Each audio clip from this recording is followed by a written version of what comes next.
So, the chairperson of today's session, Dr. Sachin Nandha. Welcome you both here, and we'll start in a few minutes. And there is a request to all other participants who will not be speaking in this session to mute their microphones. Hello. So there is certain disturbance. Please mute your microphones. Hello. So there is certain disturbance. Please mute your microphones. Hello. So there is certain disturbance. Please mute your microphones. Hello. So there is certain disturbance. Please mute your microphones. Hello. So there is certain disturbance. Please mute your microphones. Hello. So there is certain disturbance. Please mute your microphones. Hello. So there is certain disturbance. Please mute your microphones. Hello. So there is certain disturbance. Please mute your microphones. Welcome. Hello. You all. So there is certain disturbance. Please mute your microphones. Hello. So there is certain disturbance. Please mute your microphones. Hello. So there is certain disturbance. Please mute your microphones. Hello. So there is certain disturbance. Please mute your microphones. Hello. So there is certain disturbance. Very pertinent matter. That is webinar matter. Microphone. So there is certain disturbance. Very pertinent matter. That is webinar matter. Microphone. So there is certain disturbance. Very pertinent matter. Webinar matter. Microphone. So there is certain disturbance. Very pertinent matter. Webinar matter.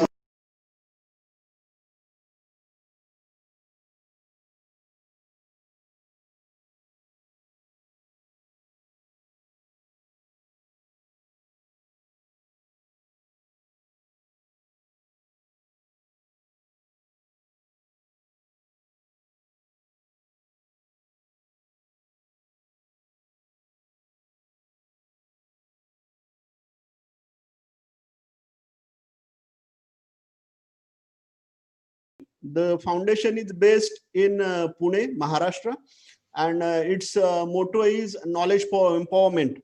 The foundation is based in the contact details and also the email. Its motto is knowledge for empowerment. The foundation is based in the contact details and also the email. Section motto is knowledge for empowerment. The foundation is based in contact details and also the section motto is knowledge for empowerment.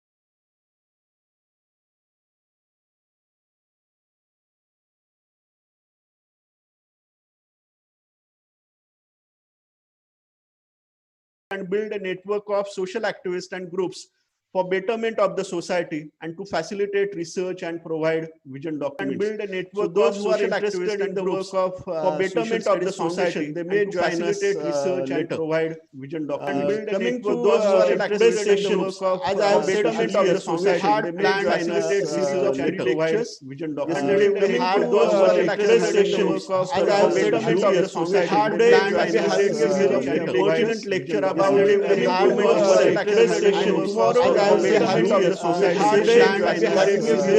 pertinent lecture about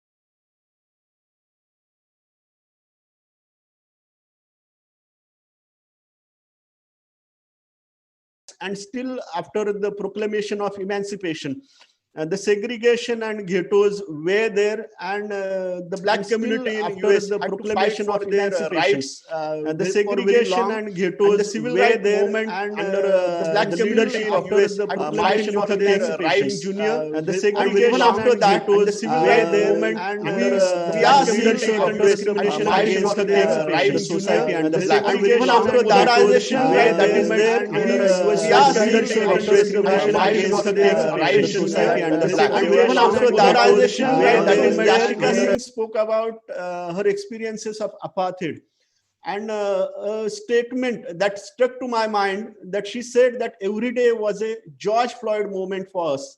So that is a very painful thing. And both the speakers and also the discussion, subsequent discussion, we speak about change in mindset.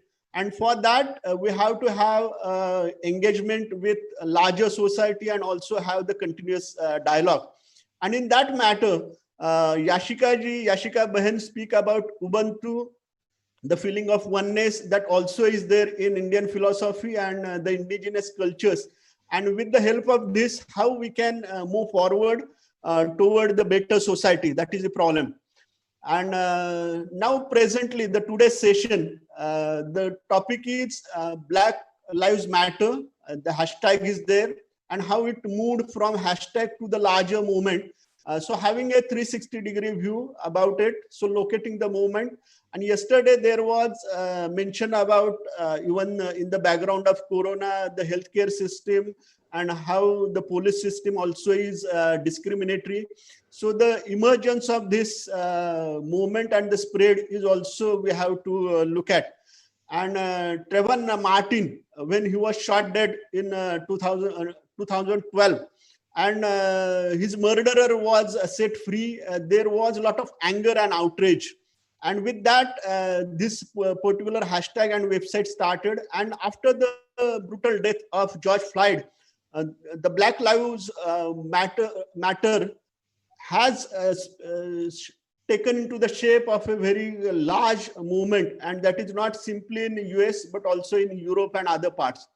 And some of the slogans of this movement is enough, stop violence, even reforms in the police.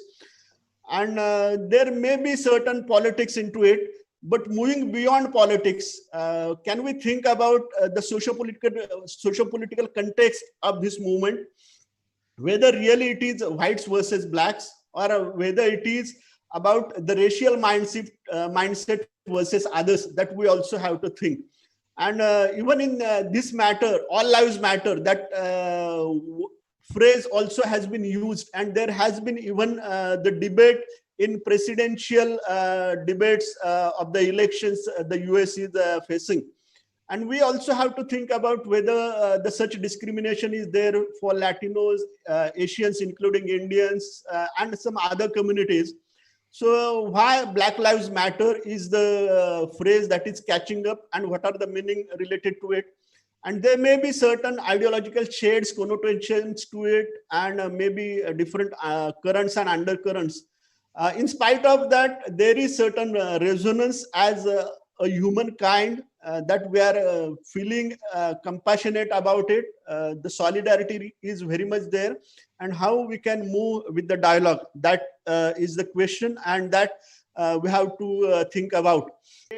In this context, I wish to quote Nelson Mandela and his biography, Long Walk to Freedom, that no one is born hating another person because of the color of his skin or his background or his religion. People must learn to hate, and if they can learn to hate, they can be taught to love. And for love comes more naturally to the human heart than its opposite. So that is the very approach we are having this webinar. So with this, let me introduce today's speaker, a very distinguished personality, Dr. Nanda Kishor MS. He's presently Associate Professor in Department of Geopolitics and International Relations at Manipal University. He had done his Ph.D. in Political Science in Hyderabad Central University and also the postdoc at University of Leiden, Netherlands. He had been selected as a Junior Research Fellowship for UNHCR Brookings of United States, and he's also the coordinator of Center for Polish and Central European Studies. And his core interest and expertise, comparative politics, conflicts resolution, Gandhian thoughts. So I welcome Dr. Nanda Kishor to this session, and he will be speaking his mind related to this moment. Then in chair is Dr. Sachin Nandha. He is from London. He has his PhD in political philosophy from University of Nottingham, UK. He is presently Chief Executive Officer of Pillbox Capital, and he is also the CEO of TGS Dental Group. And he had some publications on his name, Understanding Evil the Eastern Way, What Education Ought to Be, and it's written A Liberal Democracy. So they are complementary to each other. So I first request Dr. Nanda Kishor to put his thoughts. And before that, let me reiterate some of the instructions. Kindly mute your microphones, and if you have any questions this while session is going on, type them on the chat box, so we'll be able to pick them up and ask the questions. And the session will be both in English and Hindi, and you may ask questions in Hindi. So thank you for the patient listening, and I now request Dr. Nanda Kishor to present his views and thoughts about Black Lives Matter, the 360-degree view. Thank you. Thank you, Dr. Sanjay, and I hope I'm audible to everyone. Yes, sir. Okay, it's always a pleasure to get connected. So before I begin, let me place my humble pranams to all of you who are in the session and those of you who have taken your time to be part of this particular session. Yesterday was also a very interesting session. I myself was there in the session along with many other people who are also there today. It was interesting because why I came there was also one to get to learn certain things about the whole movement itself. Plus, there was also a necessity for me because so that I don't be repetitive. I can avoid a lot of things that have been spoken yesterday. Otherwise, it becomes redundant. That was my second view. And pertaining to today's talk as such, or certain thoughts that I thought of sharing are specifically, I'm not going to mince words, neither I'm here to please anyone. At the same time, I'm also trying to look at how certain sections of population within India have been trying to exploit this scenario and also trying to milk out of the scenario, and how are they trying to do this one, and how we sometimes tend to get carried away by certain things which probably shouldn't be, is also something that I thought I should bring into perspective. And I'm sure many of you would share the same sentiment with me, because there are always people who would wait for an opportunity to cash on to these type of things. And then there are also people who tend to be on this component of on the denial mode that our nation is perhaps still not up to the mark, or our nation is yet to become something, where certain notions that come from the Western countries or from elsewhere becomes greater, propositions or greater examples. I can as well see a lot of Indians, maybe now in last couple of weeks, they have stopped this one. Otherwise, they used to ask this question or they would always propose some of these questions such as, has India done enough like that of China? Where China has gone, where India hasn't gone. So where are we heading to? These type of questions, least understanding the type of systems that we live in and the type of compulsions that have forced us to be in a particular manner. It was not a big deal to become like China and then achieve what they have achieved today. So there are many other push and pull factors that are always there.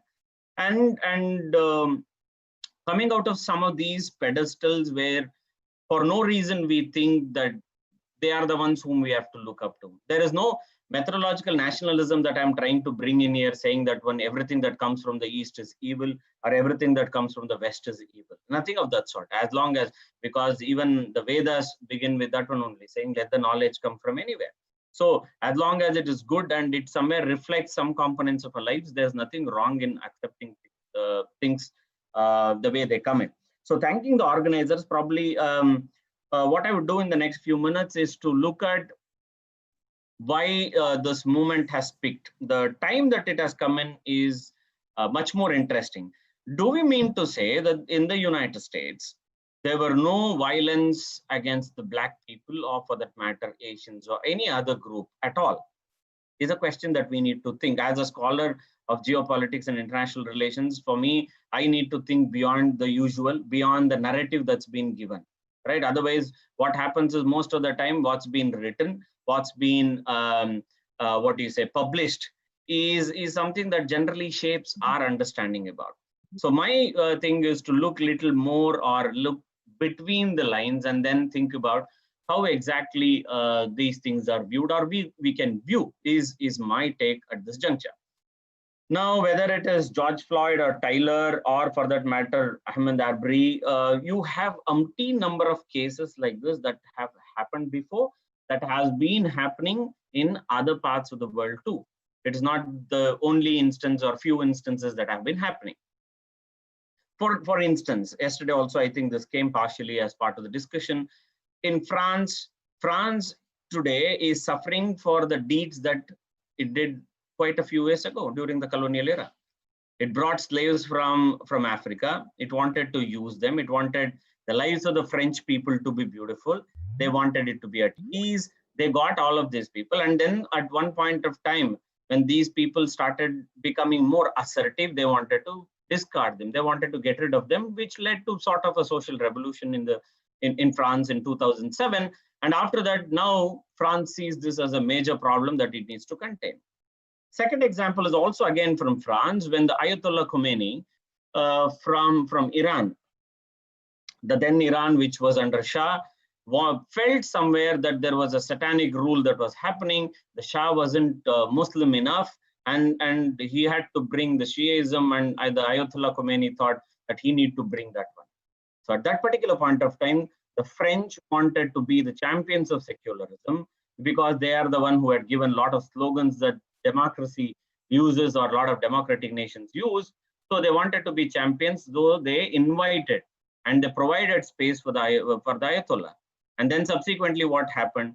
They started praying because there were not enough mosques. They started praying in parks. They started praying on roads. They started praying on every other space that was available.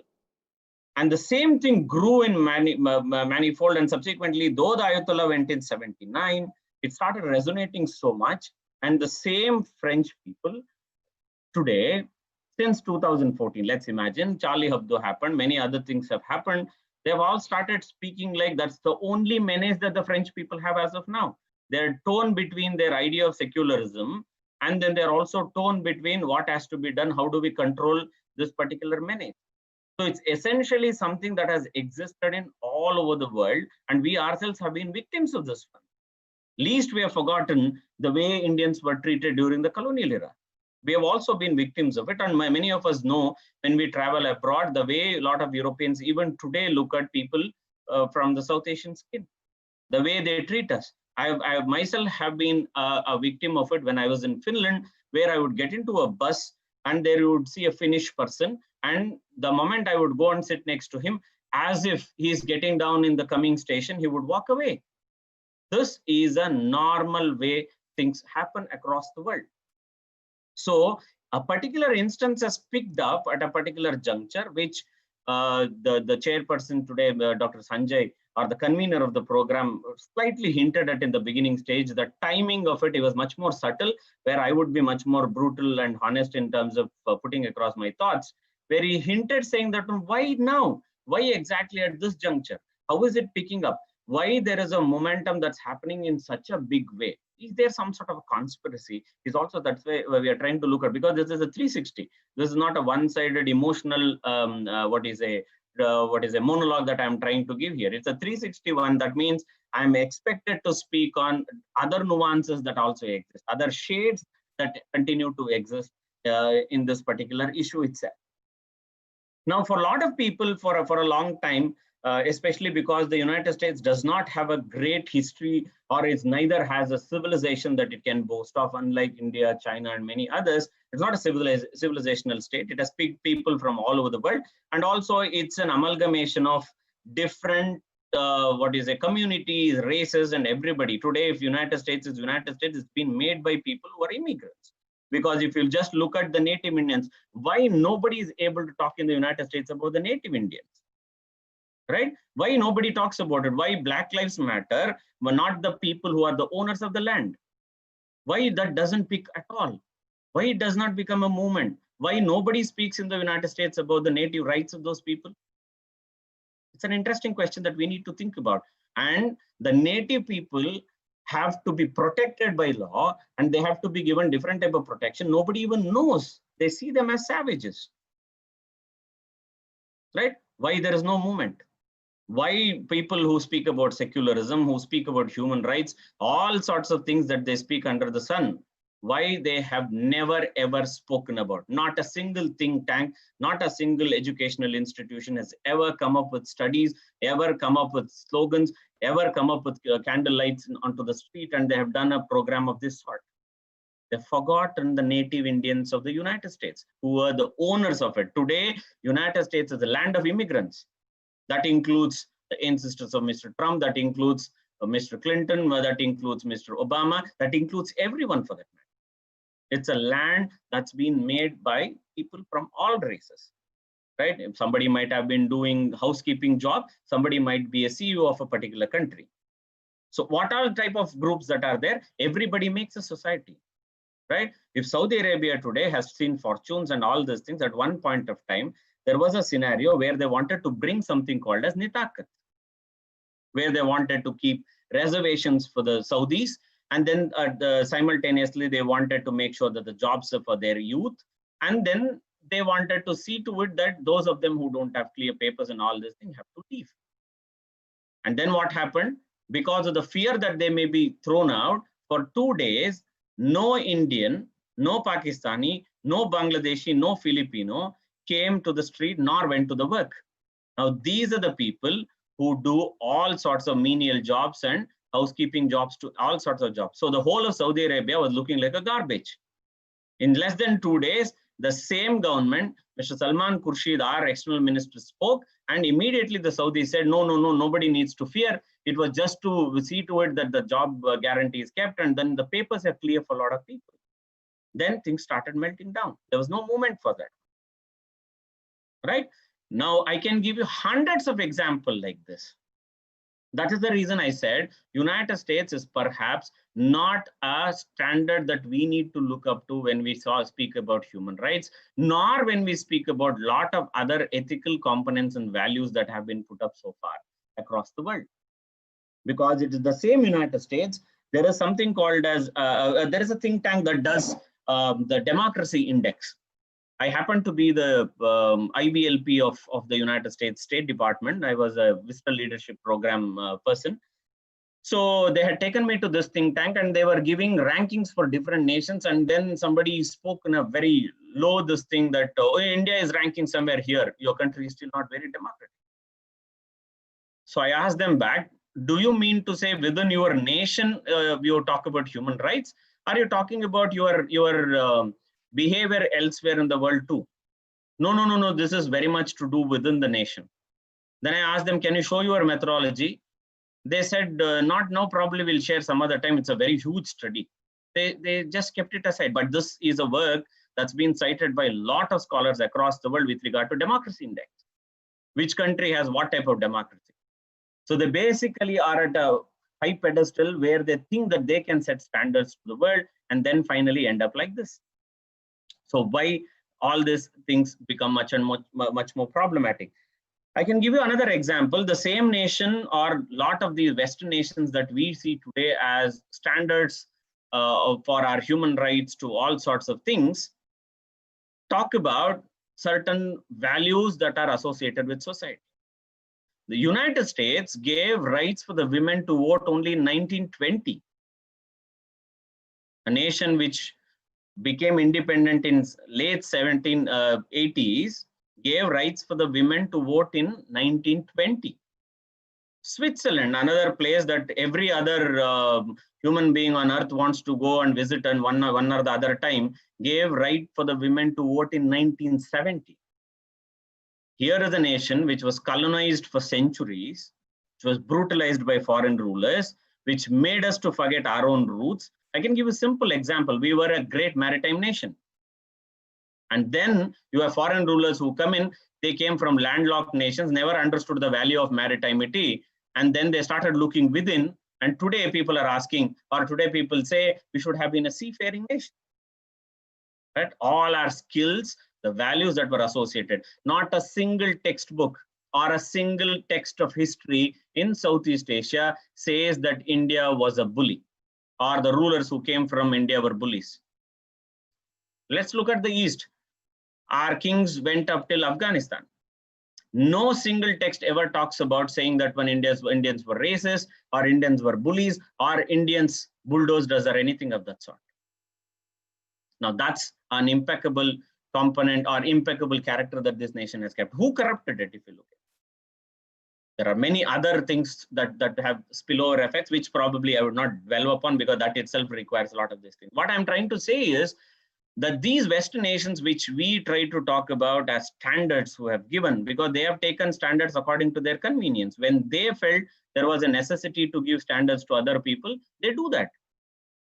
Like United States sends across whenever there is a small issue or a communal clash or a communal issue in this country, immediately you will see a set of parliamentarians or set of people from Congress shoot a letter to us.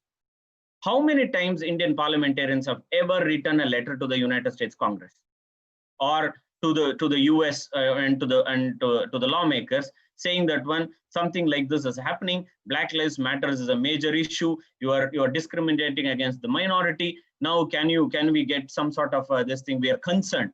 Has any single parliamentarian ever written about it? We don't do it.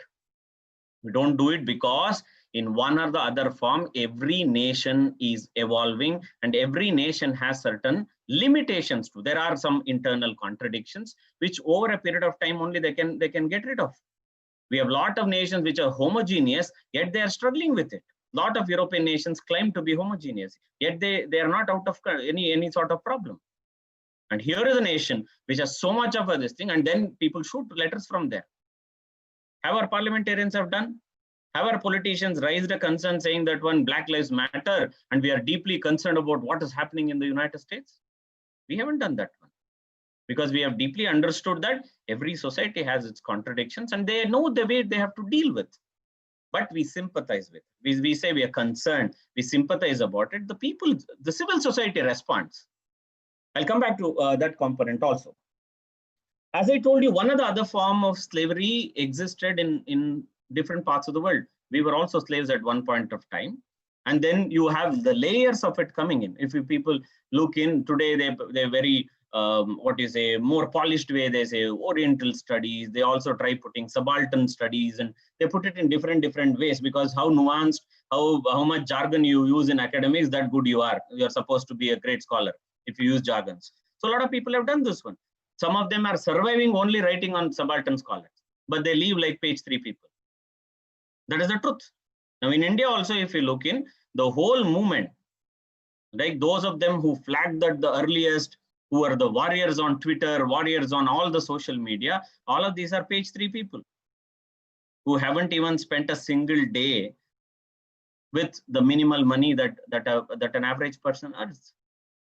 They don't even know what is poverty about. So this is something that we need to think about. Where are we heading to? This is perhaps after a long time that in India, this level of dialogue that is at least happening.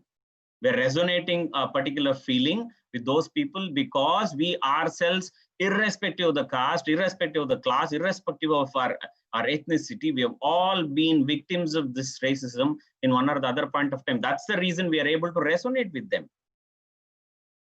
Right? Unlike many other nations who haven't witnessed at all, who think that actually this is some sort of a fashion statement that I'm making.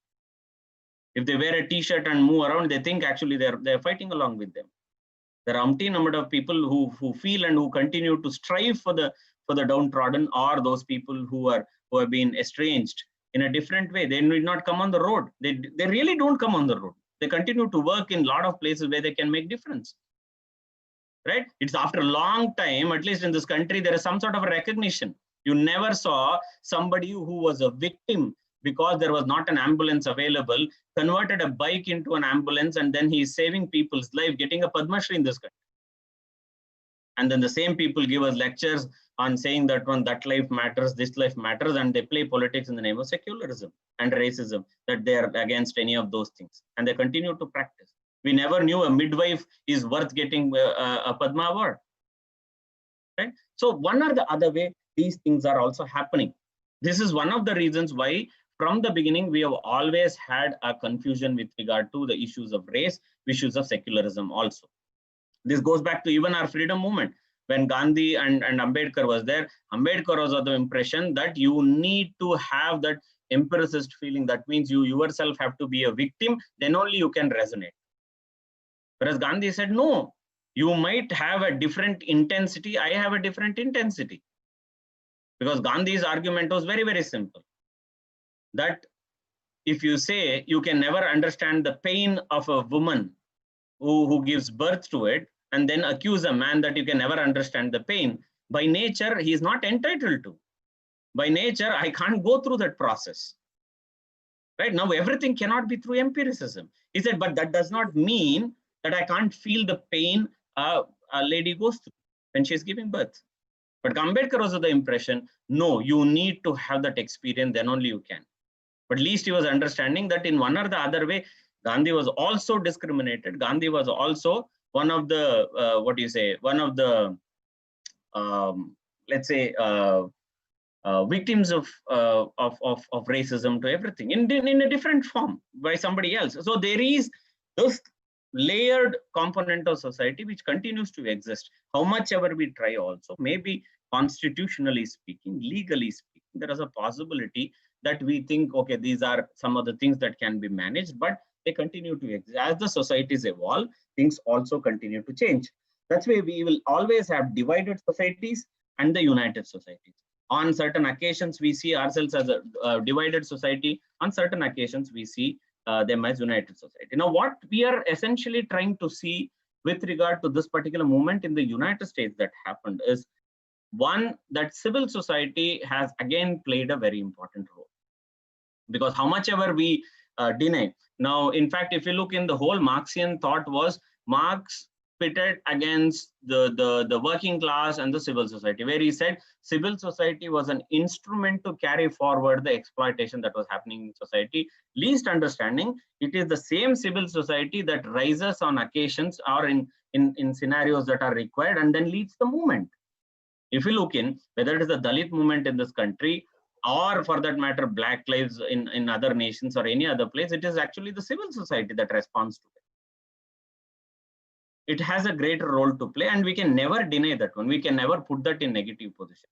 Maybe the responsibilities differ, but at the same time, it is this particular civil society that responds to and says or gives confidence, because government cannot reach to everyone.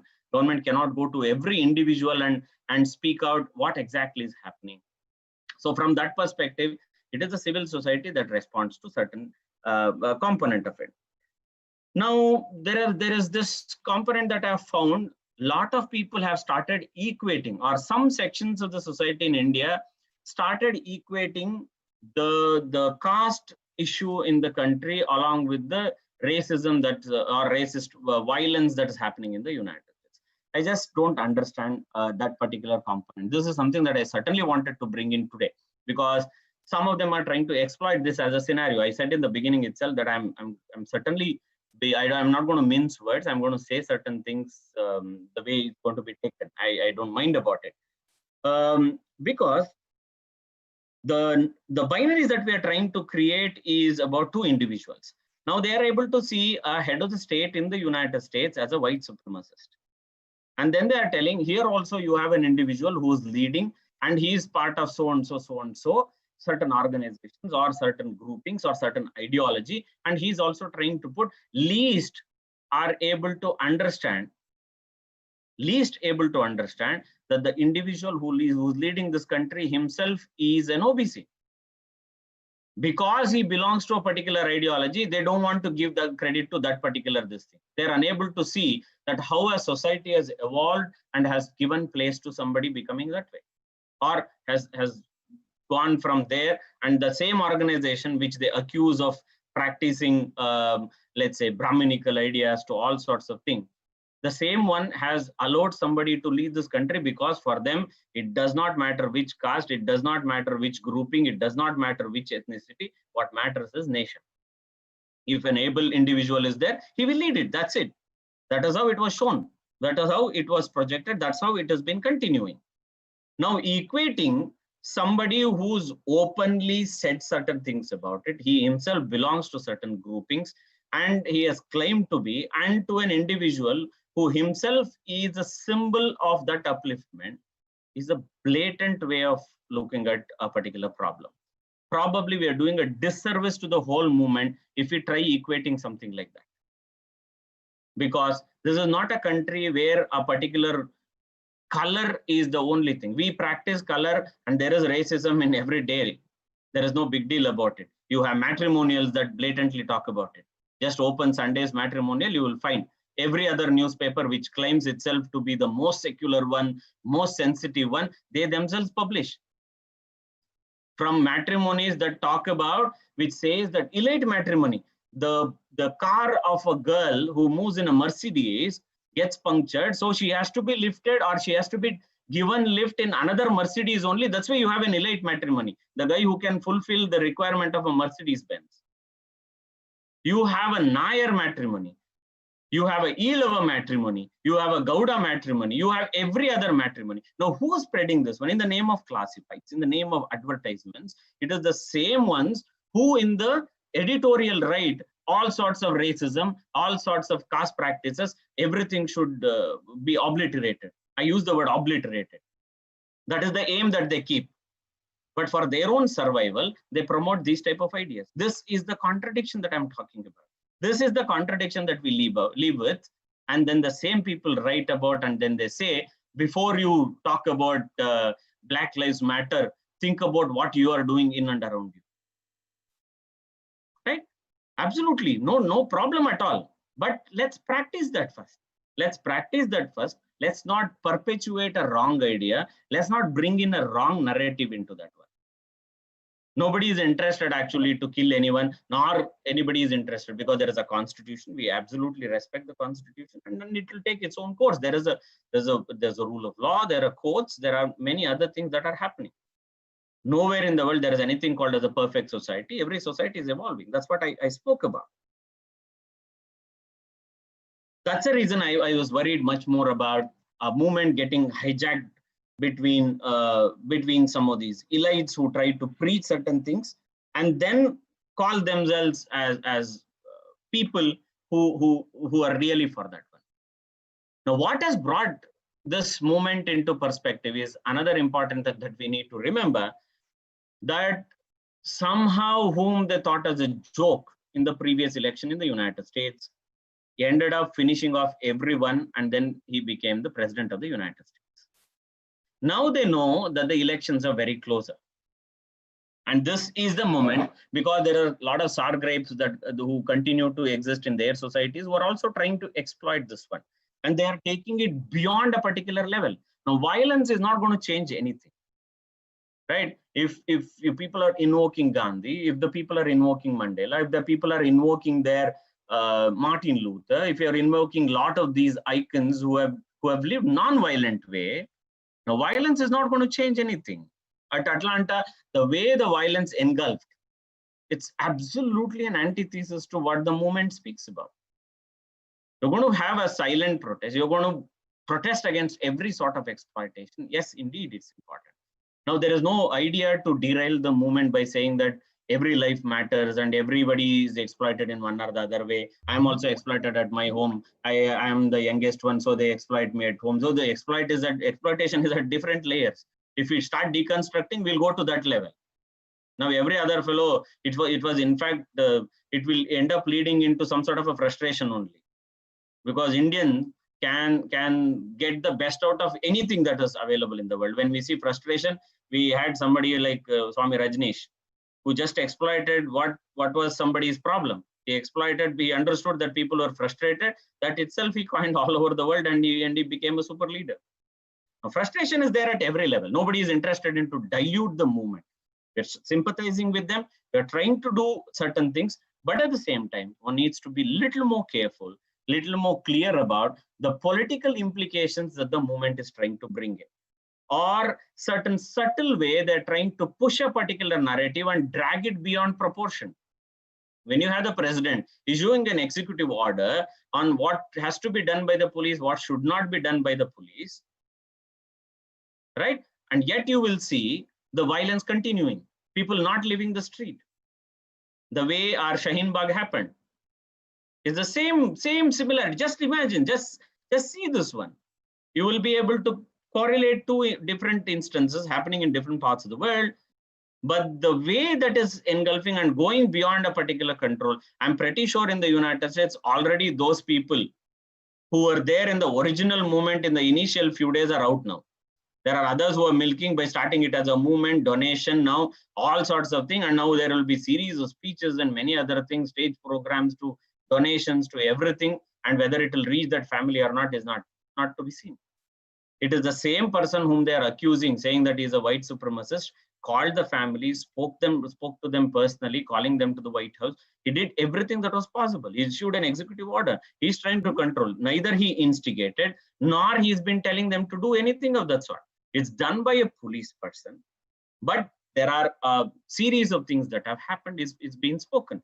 There are discrimination, no doubt about it. Do we mean to say everything is right from the civil society side where they're living? It is also not true. So let's not get too emotional about it. At the same time, what I'm trying to say is, let's take the issue with a pinch of salt and think about the different connotations that are associated with, and certain individuals trying to hijack the movement, trying to correlate in other parts of the world, including, for me, I speak about India because it concerns me. This is my country of living, and this is my nation, so it matters to me. The way the movement is being dragged in this country and they're trying to equate is the problematic manner that I'm able to see. That has to be shut down. That has to be shown door saying that one, that's not the way. That's not the way we are all going to deal with this. We're going to be sensitive on this. Sensitivity is extremely important, but at the same time, nevertheless, it should not be hijacked by a section of society, and then finally they will end up taking finally into the parliament house only, or trying to take it to a particular political party, target a few leaders, and then they think that they have achieved what they wanted to. This is exactly what they do. There is something, or certain think tanks, there are certain newspapers who are waiting for an opportunity to do, and there are people who end up doing this.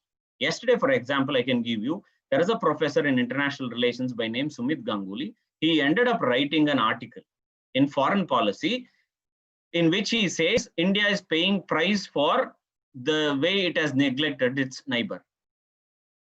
Okay, and the picture that has been used, on the one hand, you have a Pakistani where only the leg and the shoe is shown. He's stamping India's flag. On the other side, he's stamping Modi's picture. He's the prime minister of a country, for heaven's sake. And it's a flag of a nation. And this individual hails from this country. He did not even bother about and say that I don't subscribe to, either you remove, because I'm an academic, I don't mind about that one. Either you remove the picture or I will withdraw my article, which he did later, much later, when people started taking offense. That's a sensitivity for a few dollars. towards your nation. That's how you're going to accuse that India is a racist nation or India is practicing this one, least forgetting that we ourselves were a victim of racism for 300, 400 years. And those are the same people who are paying you dollars, and you have forgotten their history. You have forgotten already what they did to us. You have forgotten that they are the one who brought in those colors into much to the normal life, and they called it as a new normal.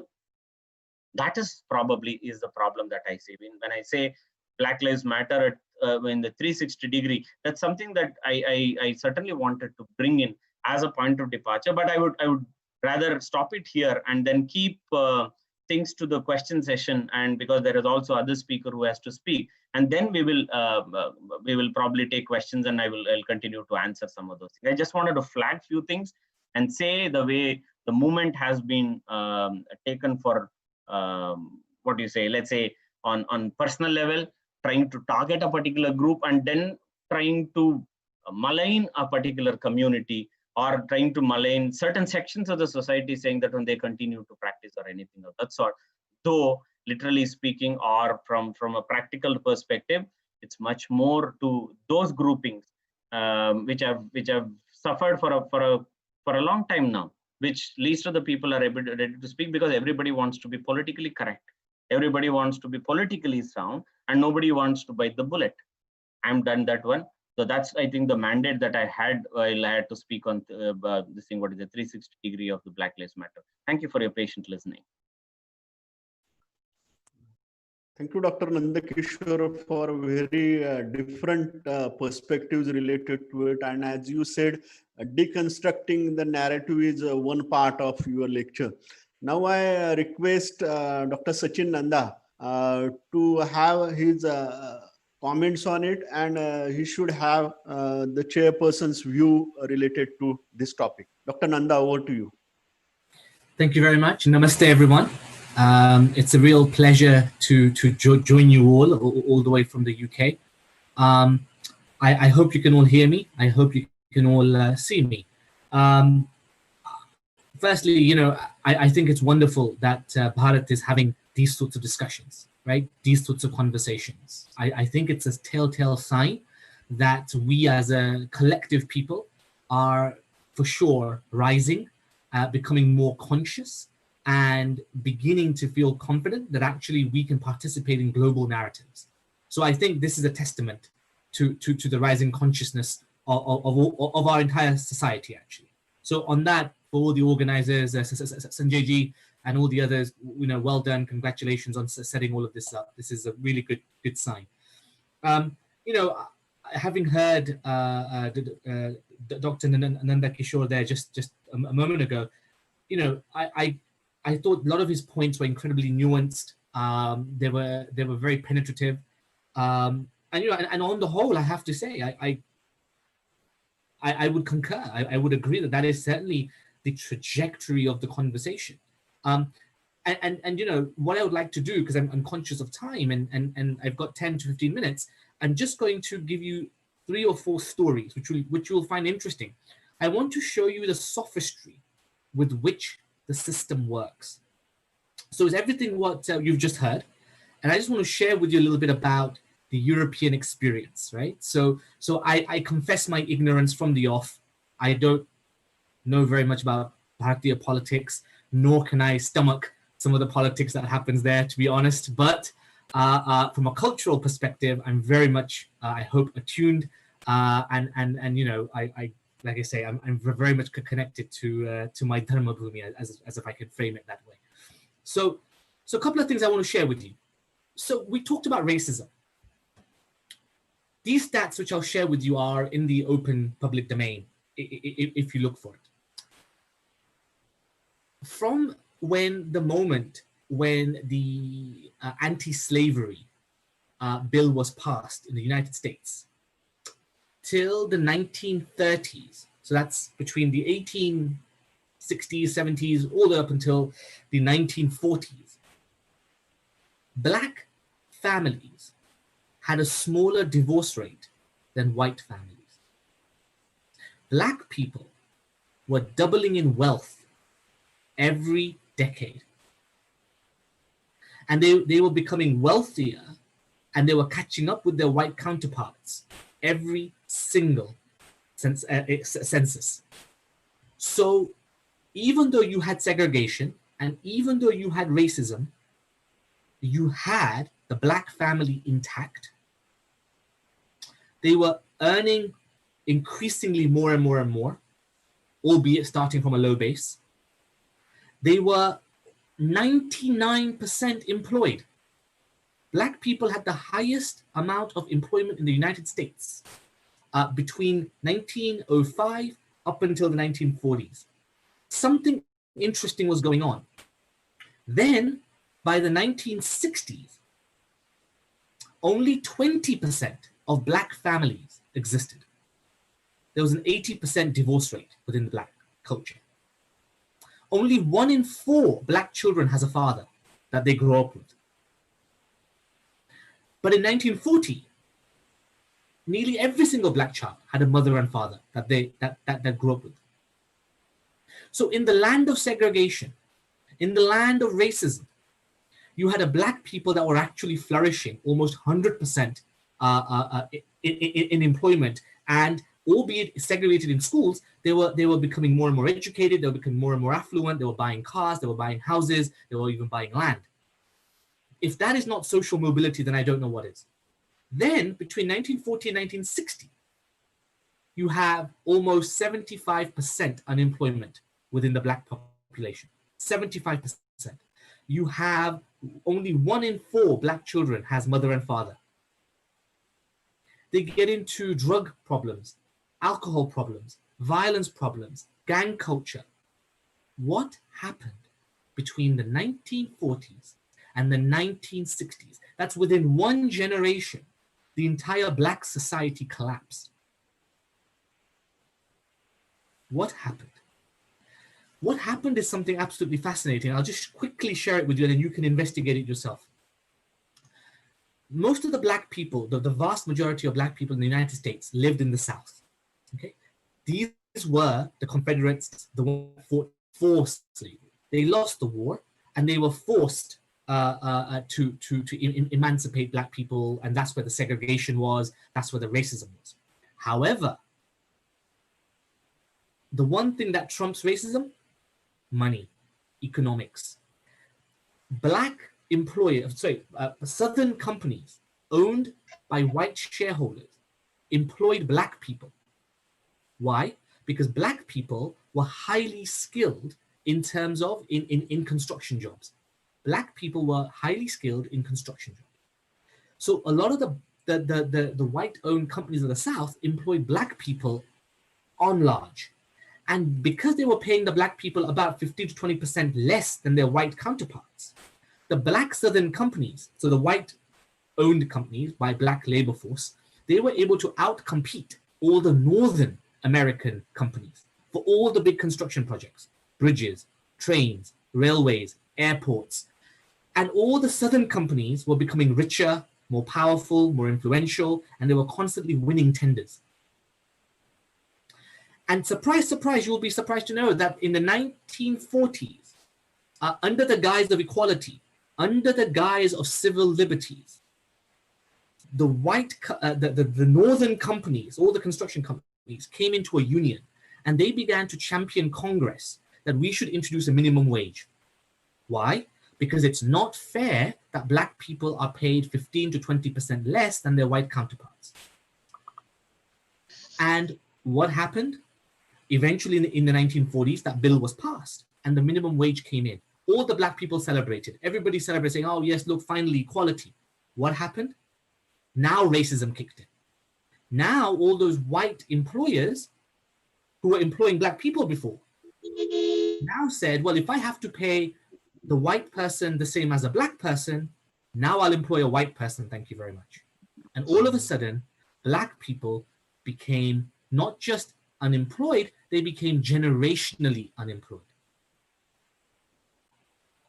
It was economics and institutional reconfiguration, but they used the black community as a pawn.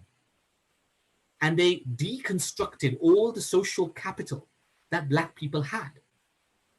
But of course, something else is interesting going on. So while they're taking away the social capital of the black people, and plunging them into poverty and generational unemployment. At the same time, they give Black people political capital.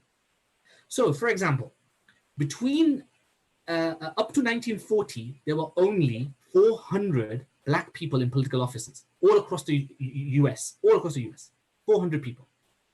Today, there are 10,500 Black people in political offices all over the United States. 10,500. And yet Black people are worse off than they've ever been. So you give these people political capital, give them political office, constrain them in the political mechanisms, call that equality, and then sap their social capital away.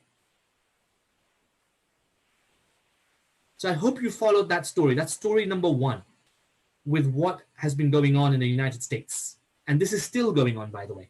All these Black Lives Matters, this is middle-class white America that is driving Black Lives Matters. It is not what you might believe it is. And a lot of Black people are staying away from Black Lives Matters. A lot of Black companies are saying that we would not support something like this. Why? Because what Black Lives Matters is still championing is equality. And under the guise of equality, they are taking more and more social capital away from Black people, making them more and more dependent on the state, rather than independent of the state. So that's that. The other thing that I would like to kind of just mention here is, you know, sort of the as a British Indian, right? So, and I'm very comfortable being British, being Indian, being Hindu. I'm very comfortable with all three identities, okay? And what's interesting, I can tell you here is, you know, the Indian mind, the Indian culture has suffered no more, no less than any other ethnicity on this planet, right? The last 300 years, as Dr. Nanda Kishor just mentioned, you know, the Indian people have gone through horrendous discrimination, slavery en masse. My great-grandfather was taken to South Africa as an indebted laborer. What was indebted labor? Indebted labor was just a colonialized way of saying slavery, right? And my great-grandfather was moved there, and somehow I ended up here in the UK. You know, and what's interesting that I find, and my generation here in the West find, is that there's something about the Indian culture which is able to assimilate with our host culture while retaining the central edifice, the central substratum of the Hindu-ness of what we are. And so I'll give you an example. We share the same genetic heritage as my Pakistani brothers here in the UK, okay? Genetically, we're the same. Yet I will tell you that the Indian population, the Hindu population in the UK, is less than 1%, just less than 1%. Yet we contribute 12% of all doctors in the health service. We contribute 5% of the GDP of the country. Indians, Hindus.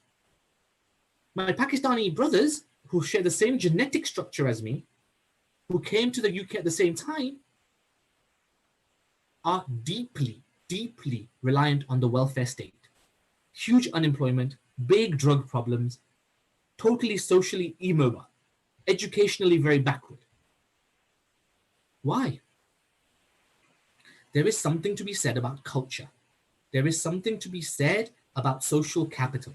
What Indians and what Hindus do incredibly well, and I see it all over Bharat, is that we are rebuilding our social capital. The family must be intact.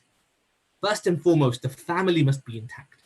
Those values that within the family of hard work, perseverance, sustenance, resourcefulness, these qualities are being lost in the West.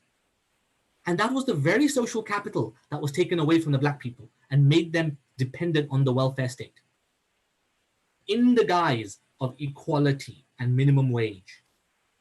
And so one must understand that actually what we have, the Bharatiya response to this, it's not a political one, it's a social one. You know, we should be working and highlighting at this juncture, where is the social capital of our Black brothers and Black sisters? How do we help them re-establish the family unit? How do we help them reintegrate and assimilate into the workforce, right? Into the mainstream educational system, not through, cheap incentives, but through meaningful, sustainable, long-term value setting, the values that makes a human being flourish, right? So I think the Bharatiya contribution to this whole dialogue should be around that level, and to highlight that, look, the UK, in the UK now, I'm sure you can all see that Hindus and Indians are now politically very much a forward progressive people. You can all see that, I'm sure, right? Our Chancellor, our Home Secretary, and now our head of the FTSE, they're all Hindu. But we only got here after building the social capital, after building a wealth base, building an educational base, building a cultural base. Then the political base comes. What happened to the black people was the exact opposite. Their social capital was taken away, given lots of political capital, and here they are, and it's a real catastrophe unfolding. So these are some of my remarks. I hope they've given you something to think about and contemplate on.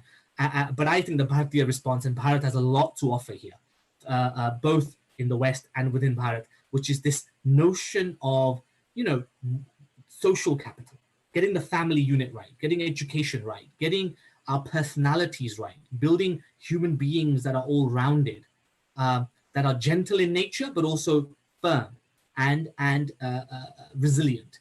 And I think that's a big lesson that others can learn from how we have progressed in the last 70, 80 years, right? And here is today Bharat, one of the emerging powers of the world, and no doubt in my lifetime I will see Bharat in the top 3 of global politics. So namaste. I hope that was useful for you. Thank you, Dr. Sachin, for such wonderful remarks and putting a very different perspective related to it. Now there are certain questions in the chat box, and I will read a few of the questions. And one is that is literacy the only way out? That is Geeta Sahare asking the question to Dr. Nanda Kishor.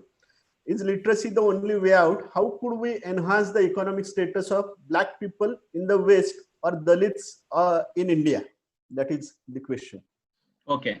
I certainly don't want to club and equate. Thank you for the question first. Yeah. So I don't want to club and equate the Dalit and the black two issues. Now, these are completely different issues. We are probably assuming by the race that all Dalits are black, and all Dalits are in that sort of a scenario. But at the same time, I'm seeing all blacks are actually the downtrodden and pathetically suffering people who have been killed every day on road. Certainly not. There are some of the best millionaires and company bosses to everything in the black people. There are some of the fantastic actors who adore the Indian values, and they have been absolutely great in terms of what they're doing in life. So let's not club the whole issue into one and make it to equate. Again, it will end up serving the purpose of few people in this country who are trying to derail the movement. Now, what I'm trying to say is, now humiliation, if that's a common concept that we find associated with certain groupings. Now, the same humiliation can be positive also. A lot of times you will see people in hermeneutics tend to talk that humiliation itself is a very negative connotation. I always have differed from that perspective. I have said that certain times some humiliations are actually good because they can lead to revolutions. Certain times some humiliations are good because it can mold an individual. We would have not had a Gandhi if he would have not been humiliated in the train. If he would have not been thrown out of the train, we would have not had a Gandhi. He would have also gone like any of us, and he would have earned for his living, not for life. He would have gone, he would have been also like helping a firm in South Africa, and then he would have earned his bread, and then he would have been like anybody else. He just took cue from the same humiliation, and then he thought, okay, if this is the case of me having a first-class ticket, being like this, and then being treated this way, then what about the common people? That's exactly, I think, Dr. Nanda was talking about, where he was telling that Indian values give us that empathy that we are entitled with, or that's been so deeply rooted that we can feel connected with anyone, because we neither get struck with saying that when these are only our people, or we care for these people only, because this is a civilization that told us that the whole world is your family in one or the other way. That's why you should see why certain communities are only resisted, why Indians in any part of the world are seen as problems in society. Why are they not targeted? Why are they not ill-treated? Apart from those basic ones which I told you, which I even I face that one when I go to the West. That's a different story that we are not trying to bring. As I told you, if we deconstruct to that level, every family has a problem. Within the family, the parents have the discrimination, where I've seen somebody is comparatively a little dark, the other one is a bit bright, and they tend to cuddle the other boy or a girl.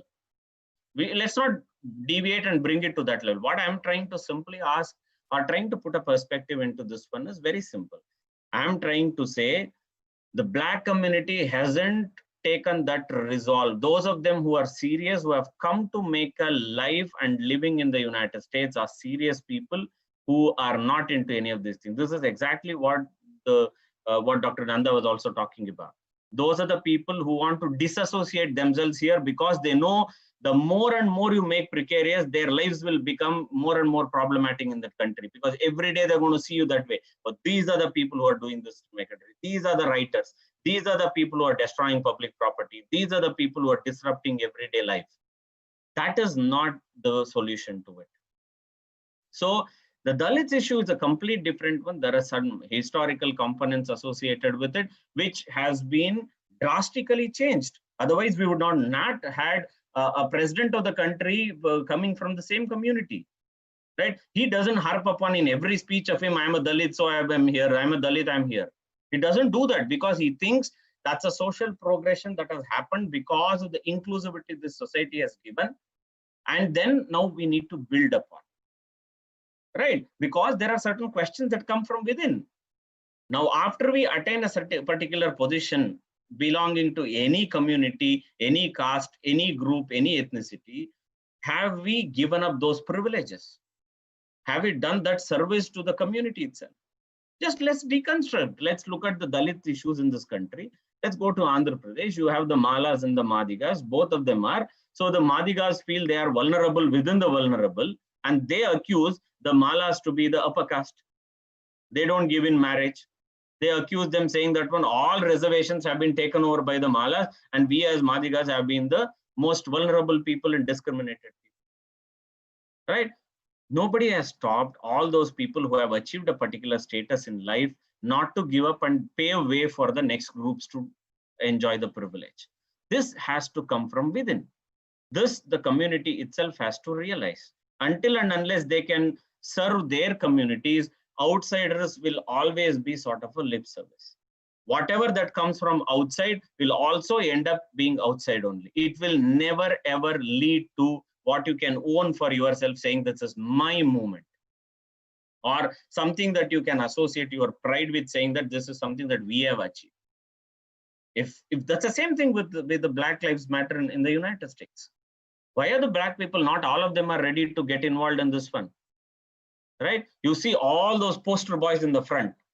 They're trying to only use the poster of the Blacks, but most of those people are frustrated ones who actually belong to a particular political community or certain ideology. They want to get rid of somebody, and they think this is the best moment to do so. And they are also promoted by certain groupings. They've been funded by certain groupings, which is very well, and it's clear. Right? Because we are also with a particular society in which the discrimination patterns are blunt, because you are not telling somebody, or you are not giving credit to somebody because of looking at his work, but you are associating with that individual. Mr. Obama spoke in one of the European nations, saying that we need to think of nuclear disarmament, and we need to get rid of our nuclear arsenal slowly and steadily. You got a Nobel Peace Prize,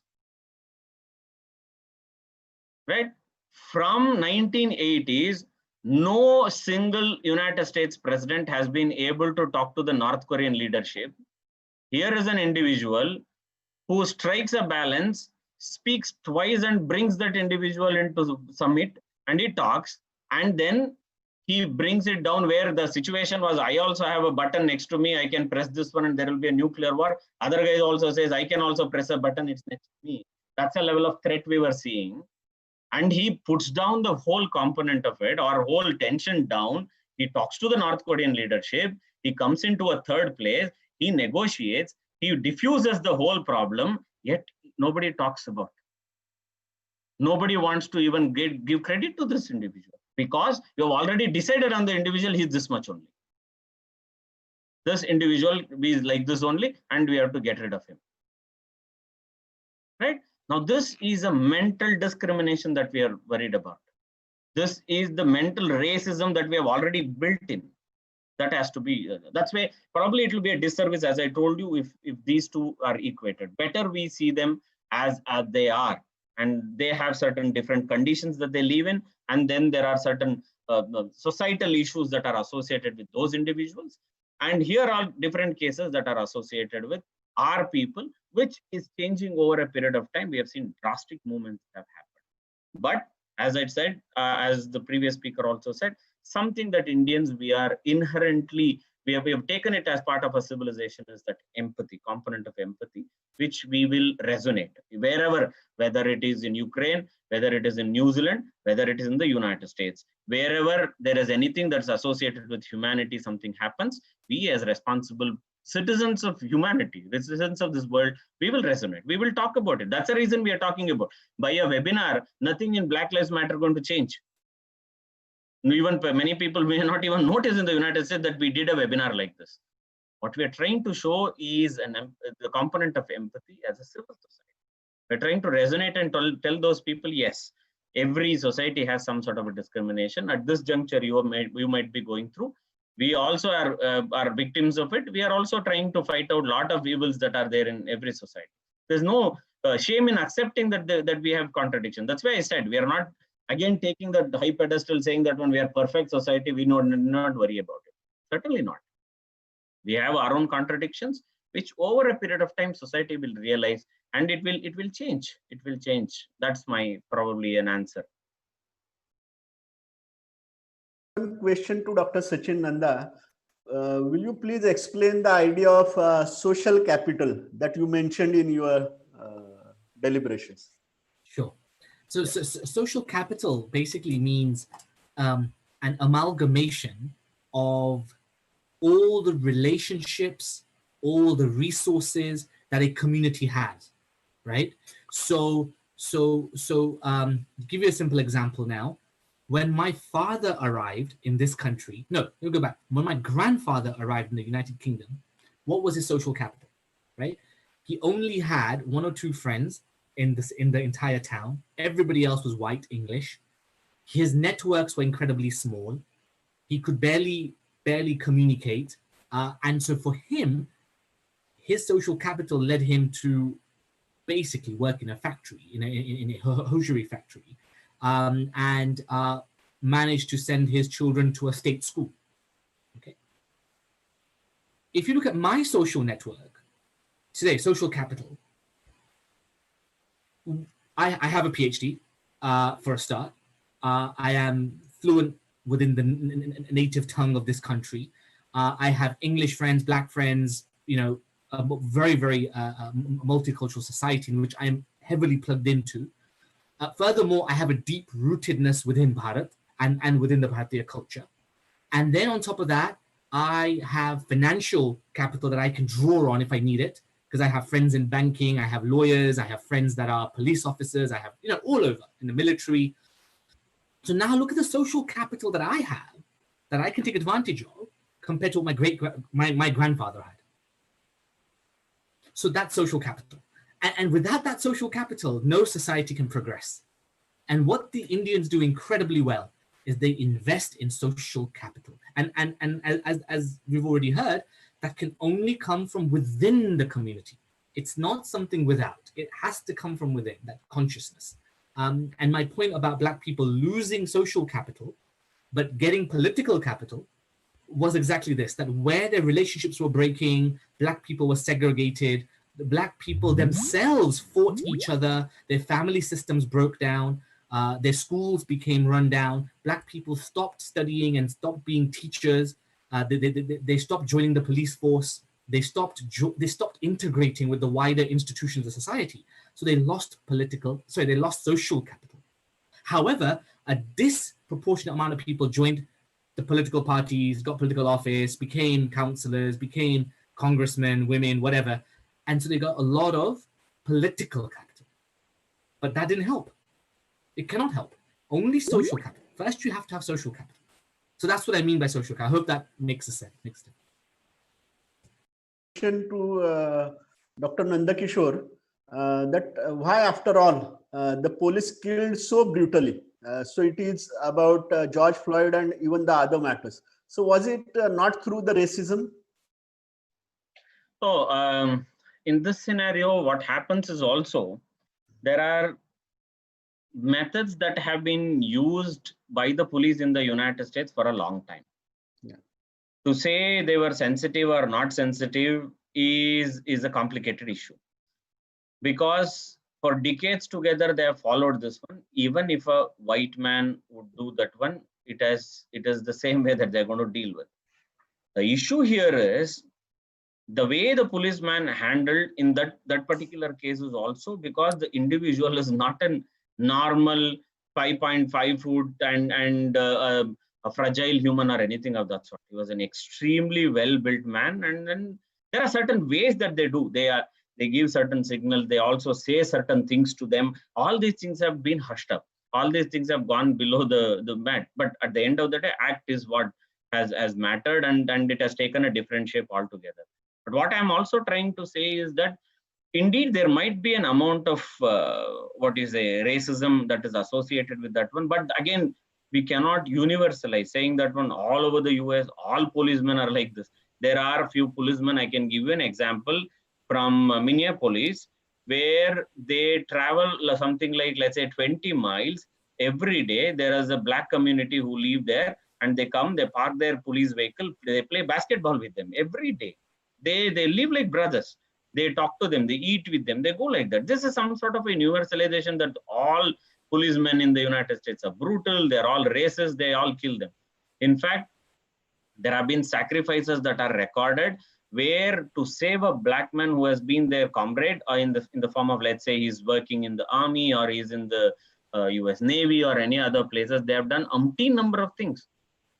What all we see as stories of success in the US forces, some of those people who made their names as Blacks, who are not even allowed to be part of the service, were also promoted, and their cases were strongly fought by the white people only, their superiors, who pushed them and said, prove yourself that you are a better one, cookie. This is what, though that also is a racist slur, but that's how they spoke about. Because they felt somewhere those people's life will become, at least from him, the rest of his generation would become better, is something that they've also done. So this universalization is problematic. Police have their own ways of doing certain things. Just to add something to you. Yeah. Just to add something you'll find very interesting. If you look at the statistics of how many people in the US die under police custody, you will find, as a percentage, not even absolute, as a percentage, more white people have died under police custody than Black people. That's not my opinion. That's just facts, recorded facts. You should go and study it, honestly. And so, to me, I find this, I agree totally. I find this whole thing universalized as some big racist conspiracy plot. It's just, to me, it's just laughable, and it's ridiculous. It's beyond reasonableness. Yeah, in fact, this is something that happened in UK recently. There was a Black policeman who was abused because he was not ready to join, nor he was sympathizing with those people because he was donning a uniform. He was telling that I'm on duty. I can't do this to you people. That's a different story. When I take off my uniform, I can be part of that one. Otherwise, it's my duty that prioritizes, or that's a priority to me. I'm going to be that one only. And these people started throwing cans at him. They started doing this, and the people who covered him were the white people. It was not anybody else. And then nobody talks about it. How can a black man or a black community or people belonging to a particular community are abusing the person belonging to the same community just because he's doing his duty? Now, this is a much more complicated matter. As I told you, in the United States, we have umpteen number of stories where people have made fortunes out of it, and they've become models, they've become role models to people in lot of things. There is an amount of discrimination, no doubt about it. But at the same time, magnifying it that every policeman, whenever he sees a black man, first thing he does is to kill them. I don't think that the country's law is so weak that anything and everything can be done. That country's law is so good.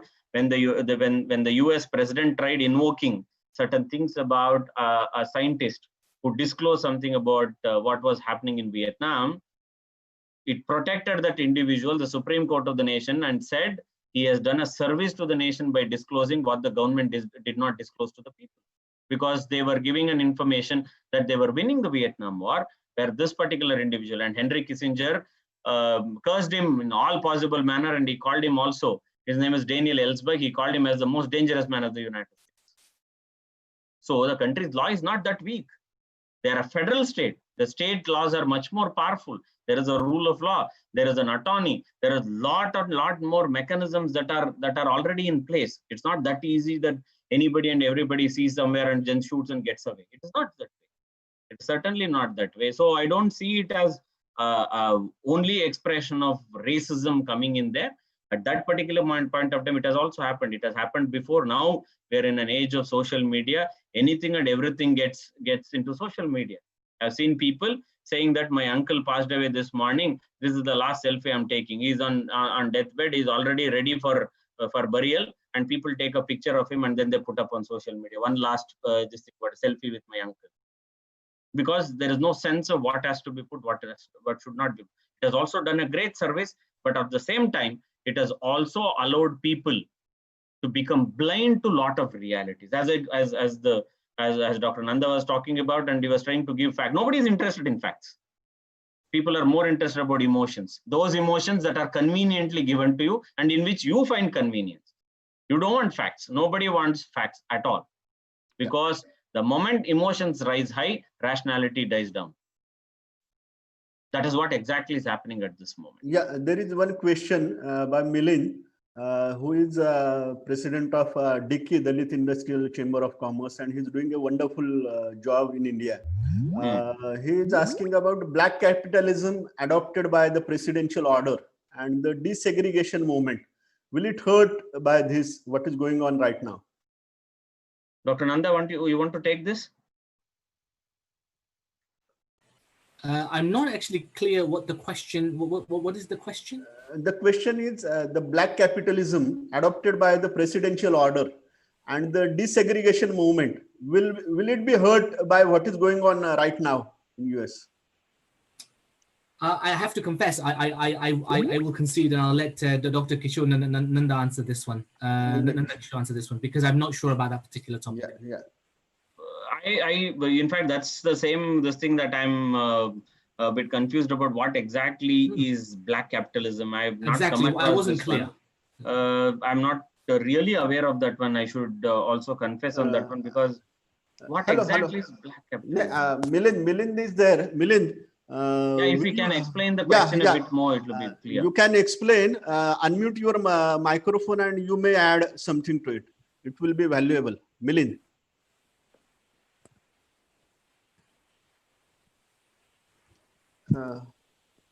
Milind, are you there?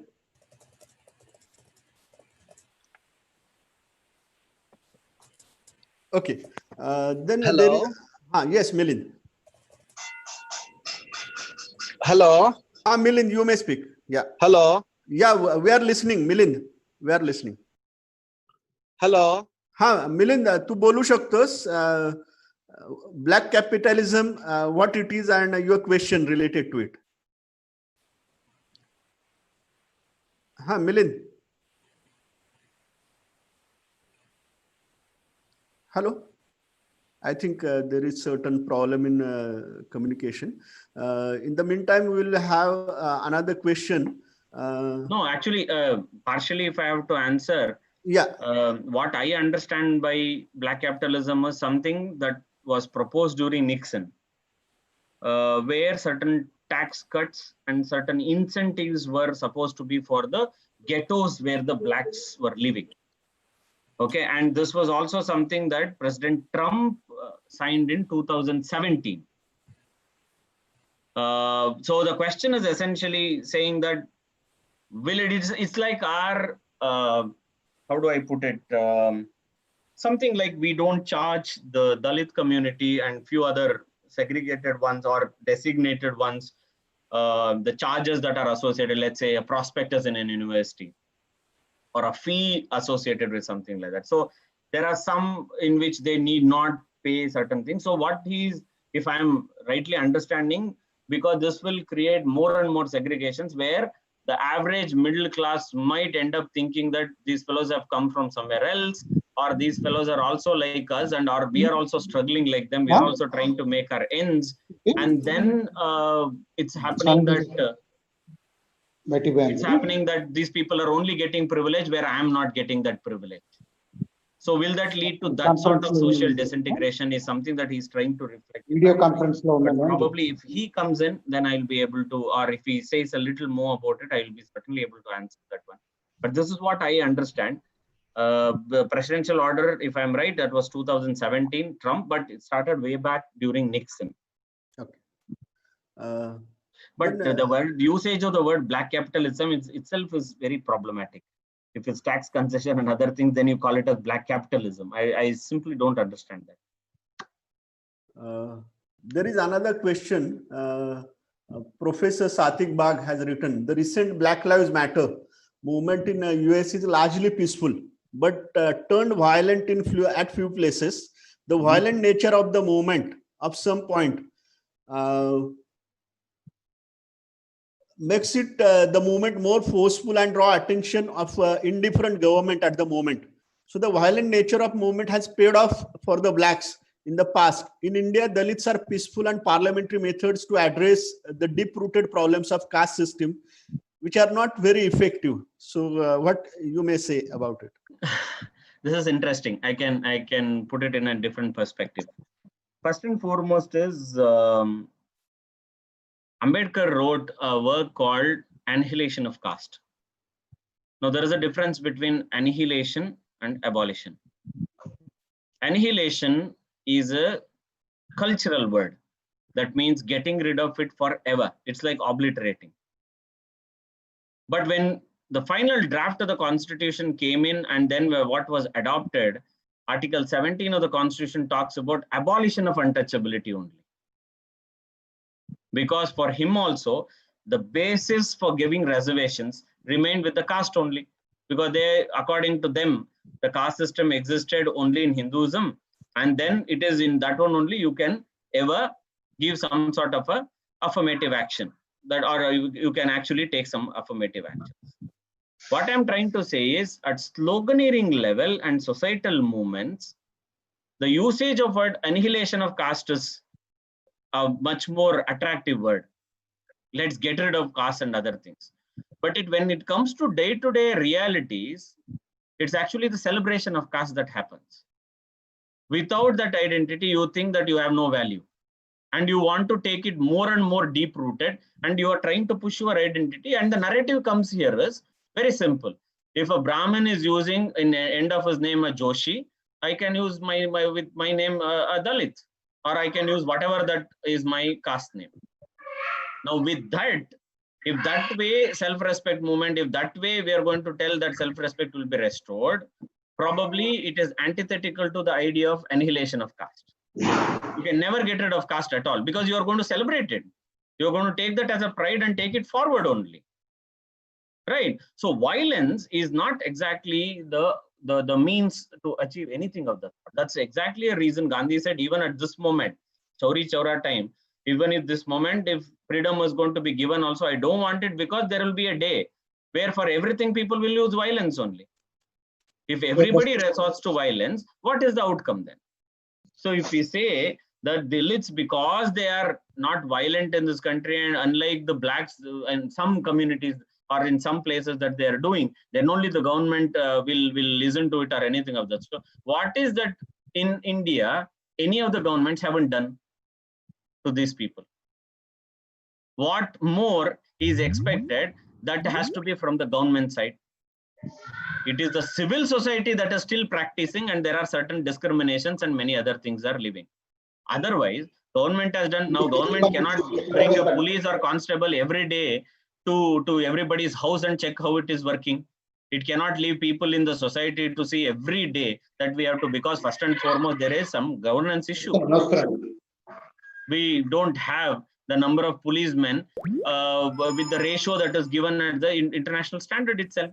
Now everything cannot be done by the government. The civil society has to pitch in, individuals have to pitch in, and we all have to take responsibility to that one. So if we say violence is the solution, then every community will do in one or the other way, will indulge in violence only. So violence will lead to violence only.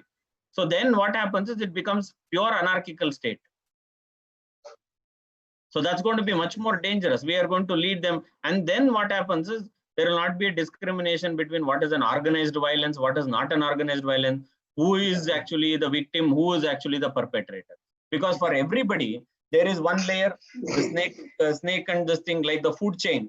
For somebody is a perpetrator, so to somebody else, he has somebody above him, there is another perpetrator. So it is not going to be never-ending violence, one on the other. That's why we are trying to club here, and the whole thing we are able to talk about Dalit only.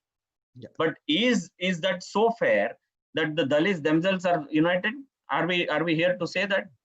Because within them they say they have greater exploitation. It's actually the upper caste who are giving them job, and many other places that they are on their own. It is within their community that many of them are actually destroying them. That means the subcommittees that we are sub-communities that we are trying to solve.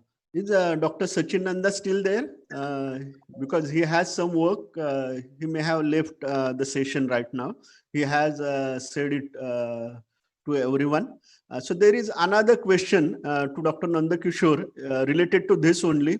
Is there any role of Antifa and maybe the so-called left in this moment? That is a question that has been asked.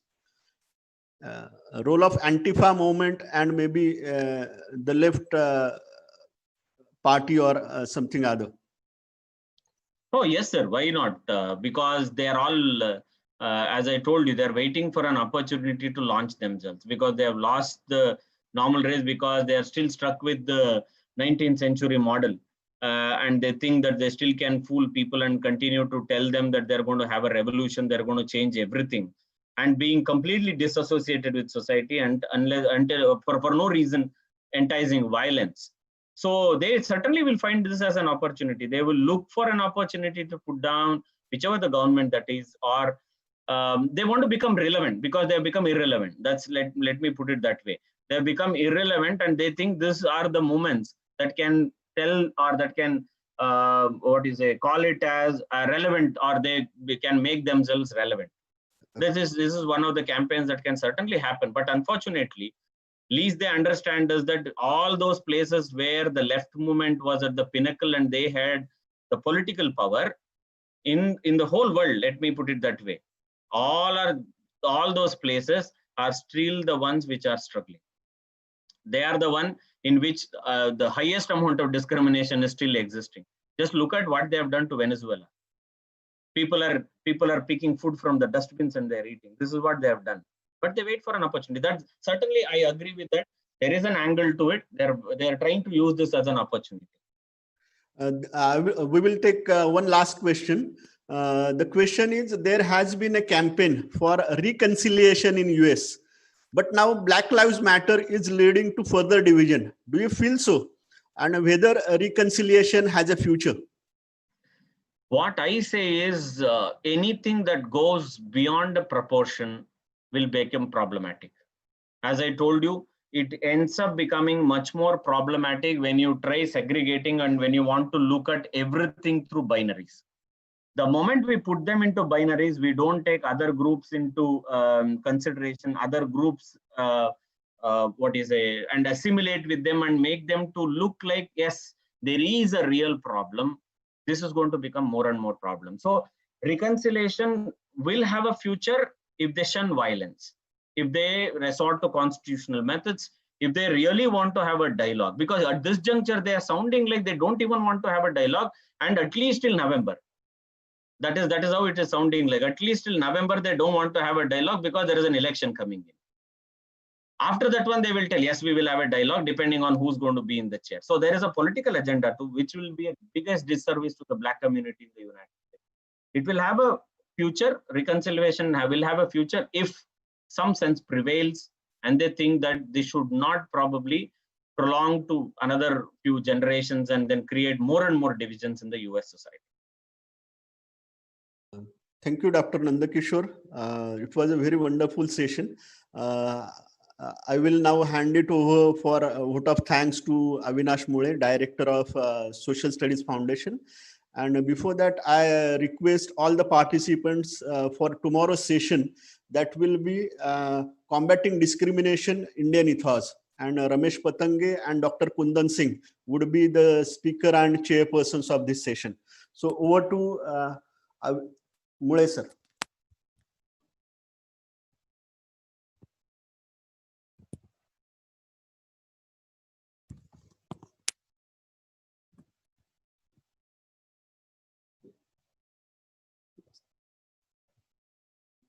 Namaskar.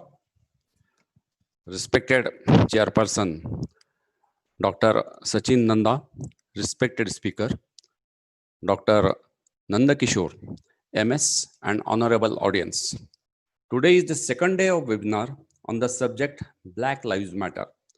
I think the speaker, Dr. Nanda Kishor, has elaborately explained the 360-degree view on the subject in his speech as well as in question and answer session.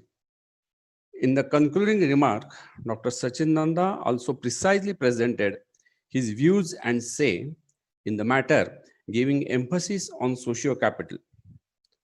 On behalf of Social Studies Foundation, I express my sincere thanks to both of them for sparing their valuable time and participating in the webinar. I also extend my vote of thanks to News Bharati, a media partner, and thanks to all who attended the audience, to the audience who attended through the media. Thank you.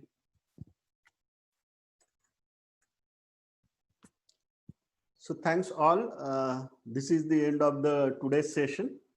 And again, the reminder of tomorrow's session. So you please join the tomorrow's session also. Thank you, Dr. Nanda Kishor. Thank you. Thanks to all of you for giving me an opportunity to be here. Yeah. And I appreciate all of your time and specifically to Dr. Sanjay for taking this initiative and all those people who are in the back and who introduced me to this particular forum, which I wasn't aware of. And I myself have learned a lot being with all of you. And thanks for all those questions and being really good audience. Thank you so much. Thank you very much. Thank you, sir.